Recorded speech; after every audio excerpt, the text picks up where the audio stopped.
अब्दुल कादिर पटेल साहब। सर, मैं बात अपनी शुरू करूं ये 2026 के बजट पे। इससे पहले एक आध बात जो भी हमारे दोस्तों की तरफ से हुई, उसमें कहा गया कि जी पहले मेरे मोअज़्ज़ज़ दोस्त जो चीफ विप भी रहे, उन्होंने कहा कि ये अपोजिशन का हक बनता है कि वो बजट में ज़्यादा से ज़्यादा तकारीर करे। मुझे याद है इनके 3-4 साल दौर में एक मेंबर, हर पूरी जितनी सियासी जमातें थी उनके हर एक मेंबर के बाद इनका एक मेंबर बोलता था, फिर 5-6 जमातों में से एक मेंबर बोलता था, फिर इनका एक मेंबर बोलता था। तो वो रिवायत तो तकरीबन नहीं है, उससे ज़्यादा आपको बोलने का मौका मिल रहा है। और मेरे भाई ने भी एक बात की और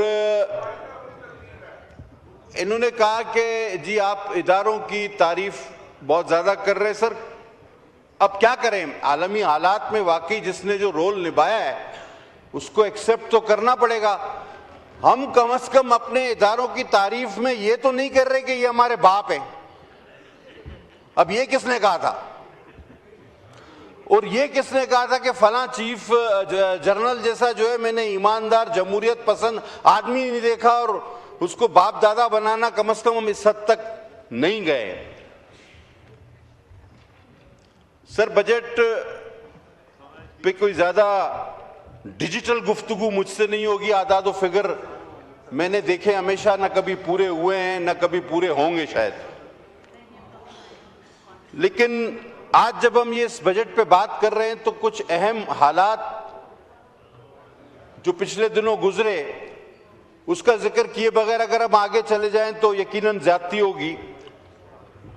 अल्हम्दुलिल्लाह सुम्मा अल्हम्दुलिल्लाह, आज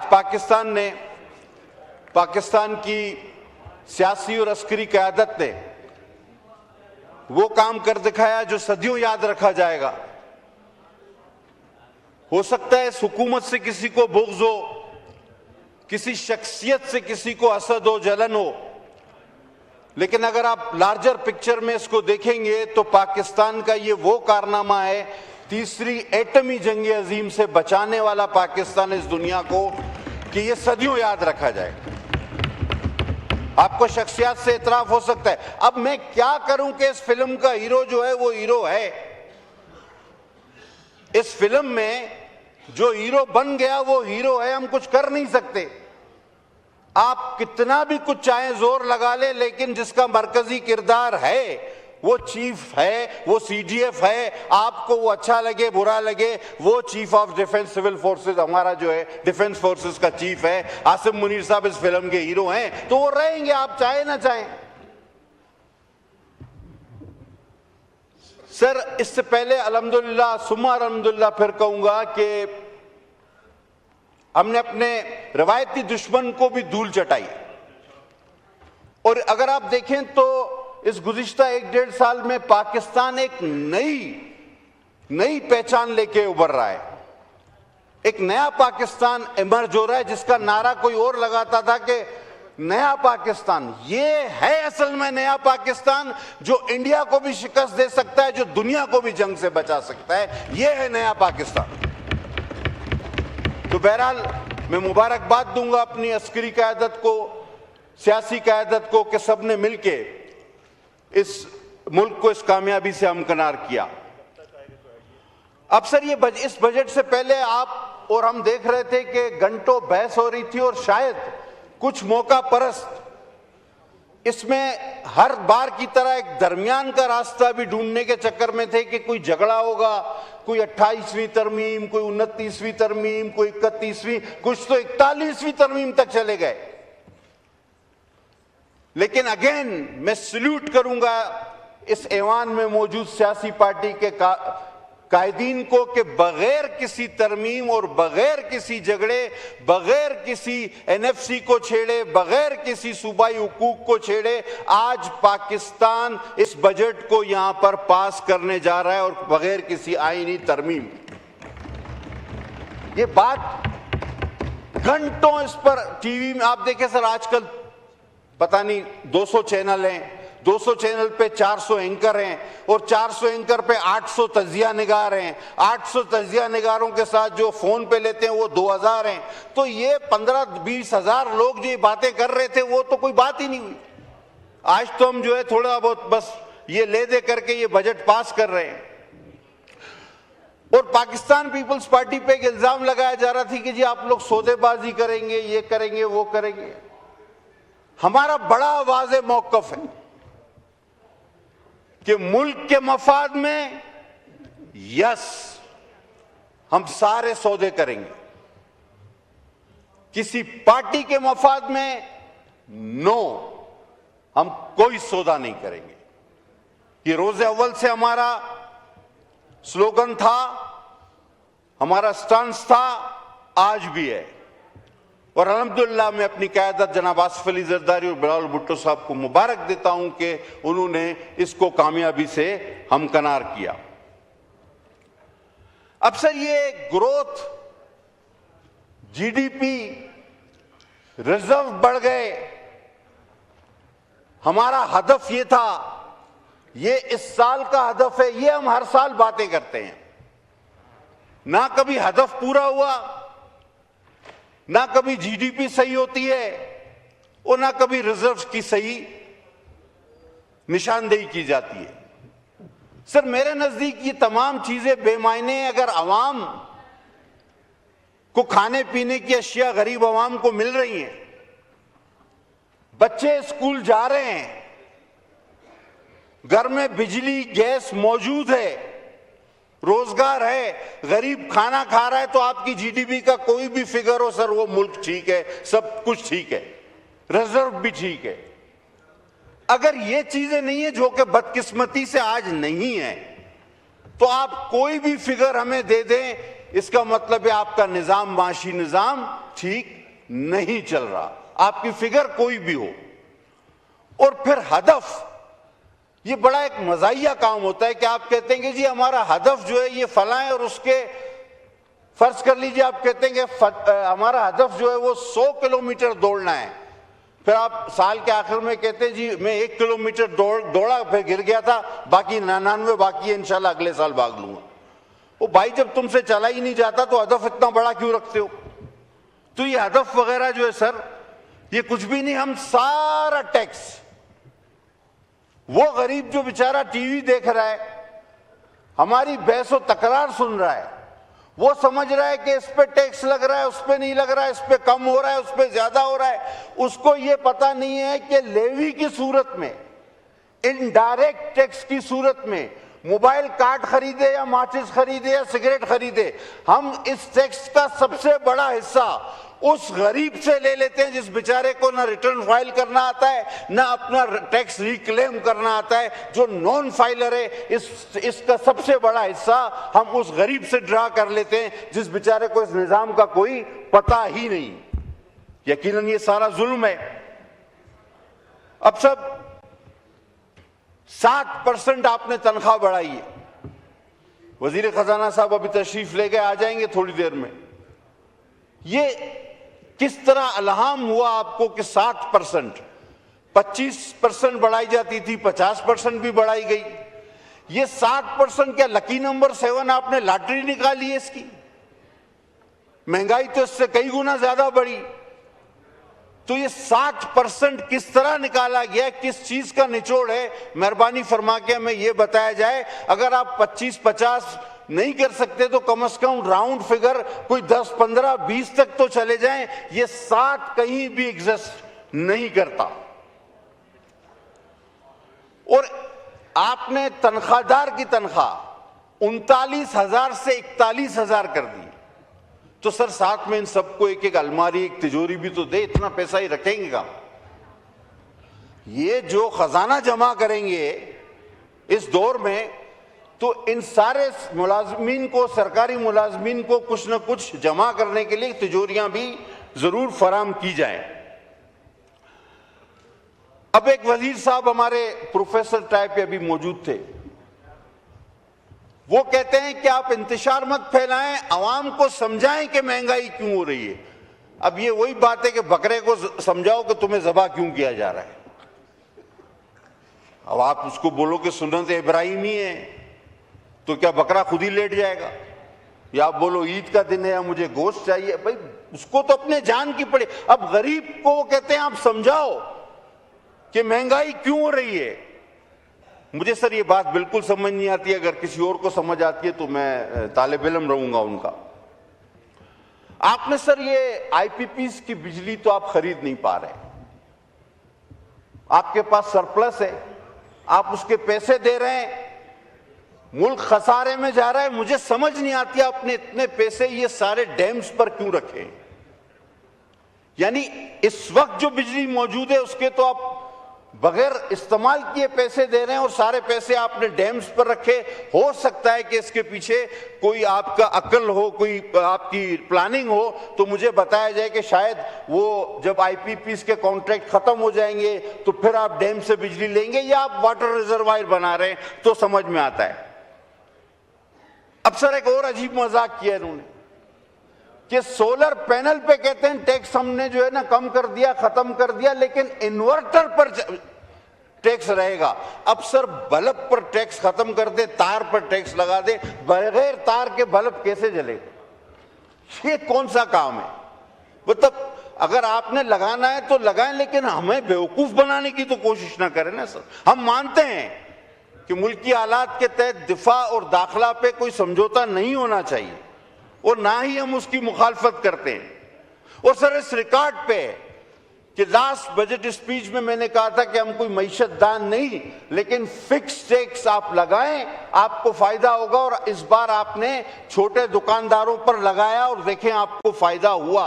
मैं कहता हूं कि इस फिक्स टैक्स का दायरा कार जो है वो मजीद ऊपर ले जाएं, शायद आपको फायदा हो। जनाब अली, स्कूलों की फीस भी मेहरबानी करके फिक्स की जाए। खैर ये सूबों का मसला है, वहां भी बात करेंगे, लेकिन जो वफाक के तहत इदारे आते हैं ये गरीब आदमी का बड़ा मसला है, इसको भी फिक्स किया जाए तो ये ज्यादा बेहतर होगा। और सर ये BISP को बार बार ना छेड़ा जाए, इसको सियासी इशू ना बनाया जाए। देखिए सर, पानी हमारे हिस्से से हमें कम मिल रहा, सूबे को गैस प्रोड्यूस हम ज्यादा करते हैं, हमें कम मिल रही है। मोहतरमा के नाम की एक स्कीम सर, वो इस दुनिया की बहुत बड़े लीडरों में उनका शुमार है।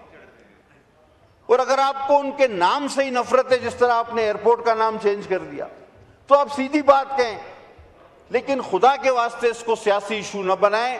और बार बार बेनजीर इनकम सपोर्ट जो कि लाखों खवातीन को अपने घर में इज्जत से रहने की वजह बना हुआ है, इसको बार बार ना छेड़ा जाए, जिसको आलमी तौर पे एक्सेप्ट किया गया है, माना गया है, तारीफ की गई है। और उसकी बुनियाद पे दूसरे मुल्कों में ऐसे मॉडल्स बनाए गए हैं जो BISP से मुशाबियत रखते हैं। तो खुदा के वास्ते एक अच्छी बड़ी चीज को ना छेड़ा जाए। सर ये चेयरमैन FBR का एक स्टेटमेंट कल मैं देख रहा था। सर ब्यूरोक्रेसी को अव्वल तो टीवी पे नहीं जाना चाहिए। तमाम सेक्रेटरीज, चेयरमैन, DGs के वजीर यहां पर मौजूद होते हैं, उनको पॉलिसी स्टेटमेंट देना चाहिए। और इत्तेफाक से भी 6, 8, 10, 12 महकमों के हमारे मिनिस्टर ऑफ स्टेट वो भी तशरीफ ले आए, इंक्लूडिंग फाइनेंस। बिलाल कियानी साहब, मैं हमेशा कहता हूं नन्ही सी जान और सारा पाकिस्तान, सारा काम इन्होंने करना है। कल वो लंगड़ियाल साहब कह रहे हैं कि ये जो 2 पैर पे चलने वाले हैं ये कभी खुश नहीं रहते। मैं सर आपकी तवज्जो चाहूंगा, उनका एक स्टेटमेंट टीवी पे आया कि ये 2 पैर पे चलने वाले जो है ये कभी खुश नहीं रहते। और जहां तक मुझे याद है, आखिरी बार जब मैं कैबिनेट में था मैंने उनको देखा तो खुद भी 2 पैर पे चल के आए थे। आजकल वो कितने पैरों पे चलते हैं मुझे नहीं पता, लेकिन मेरी दरख्वास्त है कि सर ये ब्यूरोक्रेसी को टीवी पे जाके उल्टी सीधी बातें नहीं करनी चाहिए। तर्जुमान यहाँ मौजूद है, वज़रा मौजूद हैं, पॉलिसी मेकर मौजूद हैं, बयान देने वाले मौजूद हैं। लिहाजा खुदा के वास्ते इनको टीवी से दूर रखा जाए, वरना ये इस तरह की उल्टी सीधी बातें करेंगे और जो कि हमारे लिए बायस शर्म होंगी और असेंबली के लिए भी बायस शर्म होंगी। सर अब जरा हम बात कर लेते हैं जो गुज़िश्ता कुछ अरसे में इलेक्शंस हुए हमारे। अपोजिशन कुछ भी कहे उनका हक है, ठीक है, तनकीद करे, लेकिन पूरे पाकिस्तान ने देखा कि गिलगित में पाकिस्तान पीपल्स पार्टी ने क्लीन स्वीप किया। अब चाहिए किसी को भी अच्छा लगे या ना लगे, वो कोई भी हो, लेकिन जो हकीकत है, हकीकत थी, वो हकीकत रहेगी और इससे हम 1 इंच भी पीछे नहीं हटेंगे। ये पाकिस्तान पीपल्स पार्टी का फैसला है। गिलगित बल्तिस्तान में हमारी अक्सरियत है, हमें वहां पर हुकूमत बनाने दी जाए, कोई हडल पैदा ना किया जाए, वरना सारी चीजें सबूताज हो सकती है। और आगे आपका कश्मीर भी आ रहा है, हम उसके लिए बड़े फिक्रमंद हैं। सर, हम कहना चाहते हैं कि जो बात करता है उससे बात करें। अगर जो लड़ाई करता है तो ठीक है, आपके पास लड़ाई के अलावा कोई चारा नहीं है, लेकिन जो बात करता है मेहरबानी फरमा के उससे बात करें, क्योंकि इससे हमारे दुश्मन काफी फायदा उठाना चाहते हैं और उठा भी रहे हैं।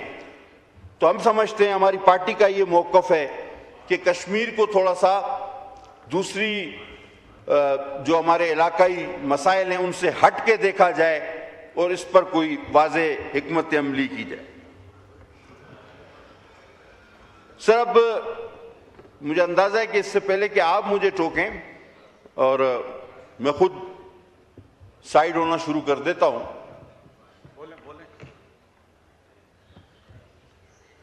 सर भाई भाइयों ने बात की कि जी फला शख्स बंद है और इनके लीडर बंद हैं और सब कुछ बंद है। ये जो सीनियर लोग हैं वहां बैठे हैं समझते हैं इस बात को कि एक वक्त था कि वही आपका लीडर कहता था इसको भी बंद कर दूंगा, ये भी चोर है, वो भी डाकू है, इसको भी बंद कर दूंगा, इसका भी टीवी निकाल दूंगा, इसका रेडियो तोड़ दूंगा।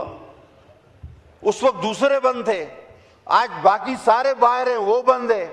कल इससे उल्टी सूरत हाल हो सकती है। तो ये पॉलिटिक्स में पाकिस्तान की बदकिस्मती से चलता रहता है।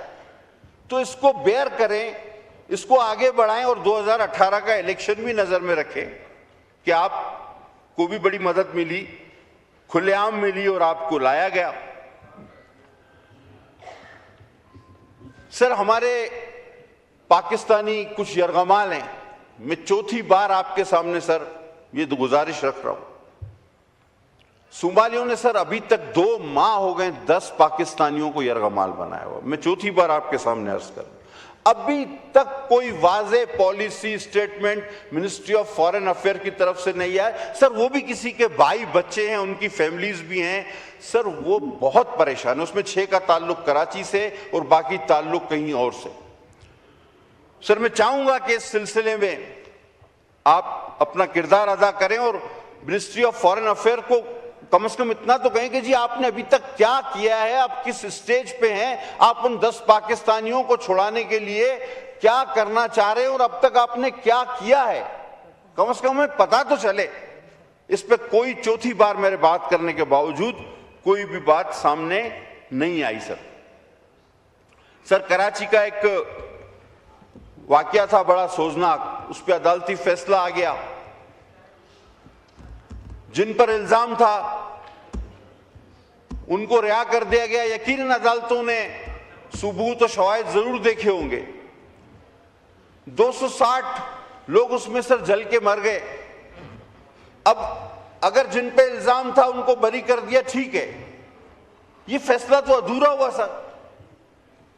अब कम से कम ये तो बताया जाए कि वो 260 लोग जो जलकर मर गए, वो ये मुल्जमान बरी हो गए, तो वो उनको किसने जलाया? अगर आप ये नहीं बताएंगे तो फिर मैं कहूंगा कि ये इज्तिमाई खुदकुशी की थी उन्होंने। 260 लोगों ने खुद को खुद जलाया था। हमें बरी होने वालों पे कोई एतराज नहीं, लेकिन हमें कम से कम बताया तो जाए कि अगर ये नहीं थे तो कौन था, ये वाकया कैसे क्यों पेश आया, ये 260 लोग जान से क्यों गए। सिर्फ ये आधे अधूरे फैसले तारीख में अबहाम रहेंगे, चाहे जुल्फकार अली भुट्टो केस हो, मोहतरमा बेनजीर भुट्टो की शहादत हो, सानहा कारसाज हो या फिर बल्दिया फैक्ट्री। जब तक मुल्जमान का तयन नहीं होता ये तशनगी बाकी रहेगी। सर आखिर में इतना कहूंगा सर कि हम जिन हलकों से चल के आते हैं सर, ये जो हमारे माफी के साथ हमारे वजीर खजाना भी और हमारे वजीर कानून जो मुझे बहुत अच्छे लगते हैं, ये भी, और हमारे जो डिप्टी प्राइम मिनिस्टर हैं जो मुझे कभी अच्छे लगते हैं कभी बुरे लगते हैं, तो वो जो है ये सारे सेनेटर्स हैं। और मेरा एक अंदाजा रहा है सर इन सारी असेंबलियों में कि सेनेटर्स का टून अलग होता है, क्योंकि इन्होंने वोट लिए नहीं होते, हलकों में इन्होंने जाना नहीं होता, जवाब इन्होंने देना नहीं होता, तो ये बने बनाए दानिश्वर होते हैं। ये बने बनाए दानिश्वर जो है ये अपनी ही बात करते हैं, ये समझते हैं कि ये अकले कुले इन्हें सब पता है। राणा तनवीर साहब जरा सुनिए प्लीज, आपके बारे में बात हो रही जी। तो ये जो सेनेटर्स जो है ना सर, ये बने बनाए दानिश्वर है। और जब ये आते हैं असेंबली में तो जब इनसे पूछो तो ये कहते हैं इंग्लैंड में यूं होता है, अमेरिका में यूं होता है, मैं इटली गया था वहां तो ये हो रहा था। ओ भाई ये पाकिस्तान है यार, यहाँ पे पेट्रोल चोरी करने के चक्कर में 150 लोग जल के मर जाते हैं, तुम इंग्लैंड इटली की बात कर रहे हो। तो सर सेनेटर्स को, चाहे वो वजीर खजाना हो, डिप्टी प्राइम मिनिस्टर हो, मेरा पसंदीदा लॉ मिनिस्टर हो, सर इनको इलेक्शन लड़वाए। हर सेनेटर को एक बार जरूर इलेक्शन लड़ाएं, इन्हें लग पता जाए कि अवाम जूते कैसे मारती है, अवाम हिसाब कैसे लेती है, अवाम जो है वो अपना कैसे एहतसाब करती है। पटेल साहब हमारे ऑनरेबल सेनेटर सारे काबिल एहतराम है सर, मेरे लिए भी है, मैंने कहा मुझे बहुत अच्छे लगते हैं, और जिसके लिए कहा कभी अच्छे कभी बुरे लगते हैं, मैं दिल में तो रखता नहीं सर। आपको एमएनए ज्यादा अच्छे लगते हैं सर, जो के अवाम से इलेक्ट होके आते हैं और अवाम को जवाबदेह भी होते हैं। सर ये आते हैं यहाँ पे वही सूट के साथ घर चले जाते हैं, न किसी से मिलना है न किसी को जवाब देना है, फिर सुबह सूट पहन के हमारे पास आ जाते हैं। ये कोई बात ही नहीं हुई।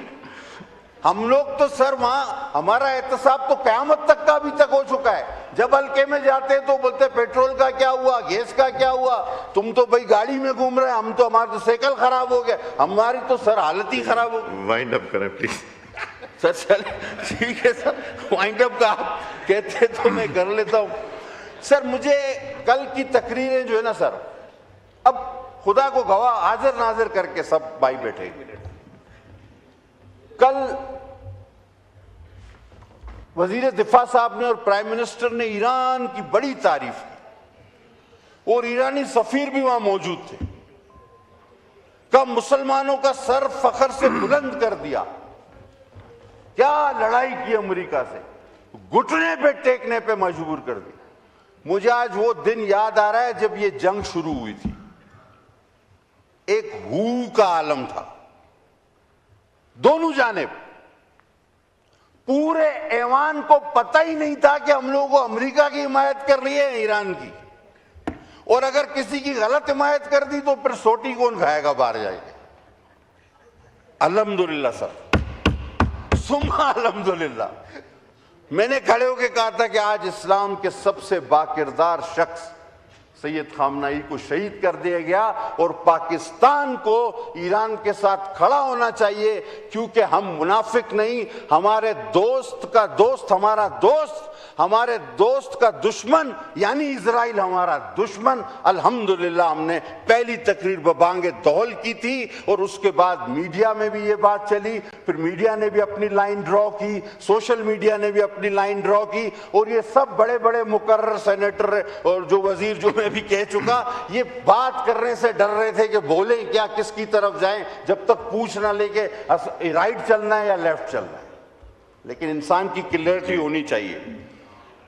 वेल सर, अब ये बजट पास हो जाना है, जो भी उल्टा सीधा करके हमने हाँ वो वोट तो देना है, लेकिन सर इसको थोड़ा सा जल्दी कर लें, ठीक, क्योंकि ये अब सर वो कहूंगा कि आखिर में शब सोगवार शाम सैर है बुझी बुझी, क्या चांद मुहर्रम का कहीं आसपास है।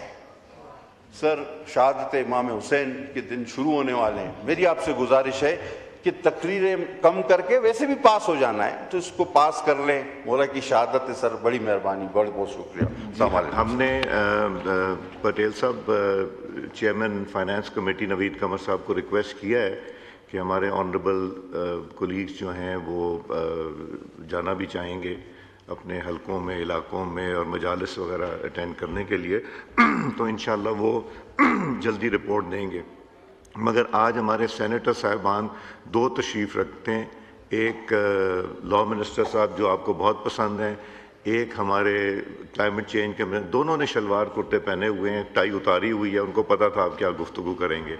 और हमारे राना तनवीर साहब भी तशरीफ़ रखते हैं, सरदार अवैस लगारी साहब, मुस्तफ़ा कमाल साहब, जुनैद साहब रखते हैं, सरदार यूसुफ साहब, बिलाल, ये सारे मिनिस्टर साहबान जो हैं ये सारे नेशनल असम्बली से, ज़्यादा नेशनल असम्बली से और जी मजहबी अमूर। और मैं ये बता दूं हमारे मिनिस्टर मजहबी अमूर को जो इस दफ़ा अवार्ड्स मिले हैं पूरी दुनिया से हज की अरेंजमेंट के, वो काबिल सताइश हैं। तो इसलिए आप फिक्र ना कीजिए, मैं एक अनाउंसमेंट करना चाहूँगा जी।